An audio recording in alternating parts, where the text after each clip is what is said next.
is Lisa Wilkinson from the Elbow Room Clinic. I'm going to talk today a little bit about abdominal separation, and this can often happen after pregnancy. So you have a set of muscles down the front of the body called the rectus abdominis muscles. It's the traditional six-pack muscles, and it runs in two lines from underneath the chest right down towards the pubic bone. During pregnancy, this muscle may start to separate to accommodate the space for the baby, but after pregnancy it should return back together again. Now sometimes it doesn't return back together and a gap remains between the two muscles. This gap is known as a diastasis and potentially can cause several problems. Firstly, if the gap doesn't close, you can often end up with a roll of mummy tummy hanging out the front of your belly, and if you bend forwards it can look like two horns hanging down at the bottom of the abdomen.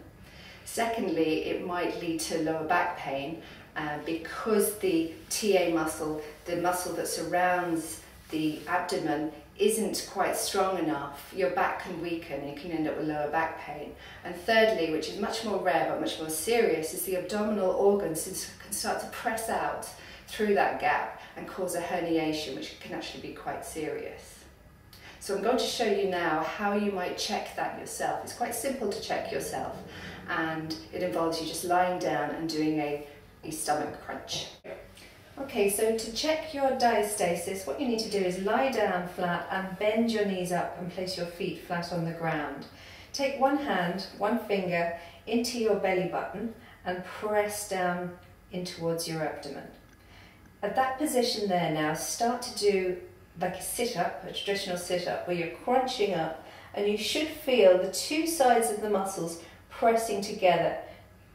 Then see how many fingers you can get into that gap. At the moment, there's just 1.5 fingers in this gap. I used to have a much larger diastasis, but now it has closed quite significantly. But I can feel the two sides of the rectus abdominal muscles pressing into my finger. So you can check that gap if you have one, see how far it goes up and how far it goes down. You should really only be able to get the tip of one finger into that gap. Anything more, and then you need to get it sorted out. So the thing that can make diastasis more likely is if you have more than one baby. So on your second or third or subsequent birth, it can make diastasis more likely, as you haven't had time potentially to get those abdominal muscles knitted back together and the strength in your core built back up. If you have multiples, so if you have twins, triplets, etc., that can make it more likely. If you have a very big baby, that can make it more likely. And there are a few things, if you do find the gap, that you need to be very careful of. Firstly is you must not do that sit-up kind of exercise I showed you there. You must not do any crunching exercises which work the rectus abdominis muscle, because what it does is it actually shortens it, and potentially it will actually widen that gap and make it much bigger.